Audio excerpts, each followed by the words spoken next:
MotorWeek is made possible by TireRack.com and State Farm. Despite the rapid sales growth of SUVs, the Subaru Outback has soldiered on through 5 generations as the one station wagon that more and more Americans love, literally. As each redesign has grown, so has Outback sales. It truly has been something of a throwback all-wheel drive phenomenon. So let's see if fans are ready for even more.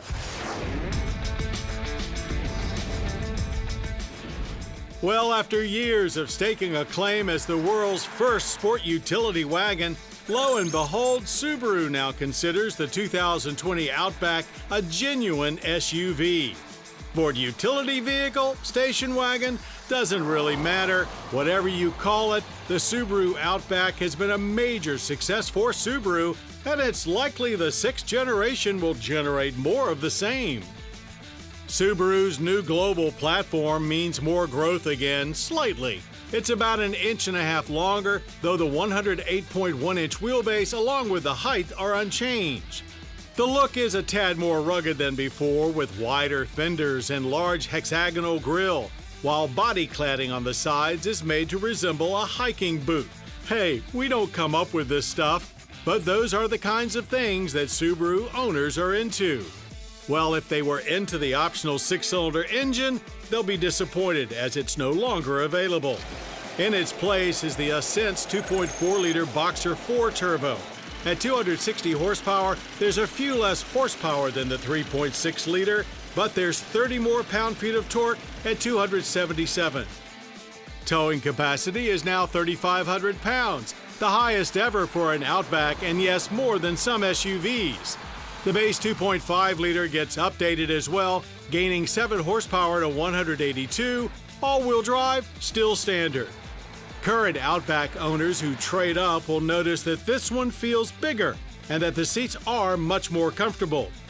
The Turbo will feel different as well with its more aggressive power delivery, and the fact that it shuts off at red lights may take a while to get used to.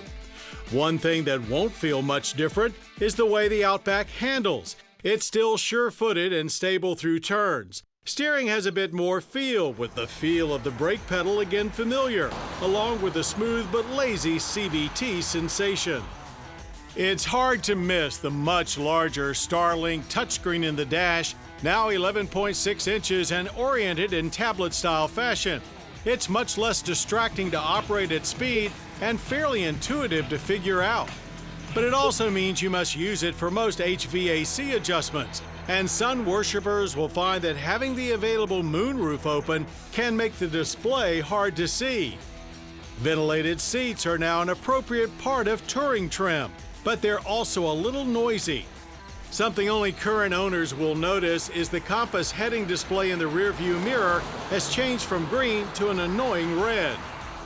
Open the hands-free power liftgate that comes with most trims and you'll find an additional 2.4 cubic feet of space for a total of 32.5 cubic feet.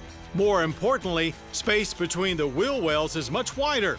Fold the seat backs to get the maximum 75.7 cubic feet, and the whole area is rugged and ready to be abused as always.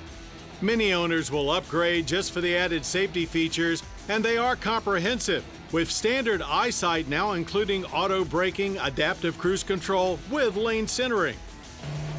We didn't need such assistance at the test track, where we were off to a quick 0 to 60 of 6.3 seconds.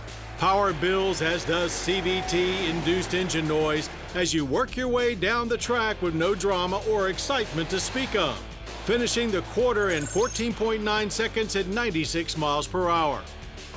Through the cones, only mild understeer and minimal body roll. Government fuel economy ratings for the 2.4 Turbo are 23 city, 30 highway, and 26 combined. We averaged a fine 27.3 miles per gallon of regular. Pricing is up only a couple $100 over last year, starting at $27,655. XTs with the turbo engine start with the new Onyx Edition trim at $35,905.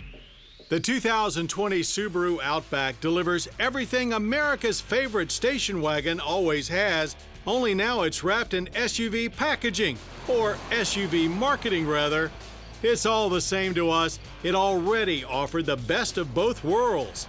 And we're guessing the Subaru faithful will clamor to head out in the new Outback.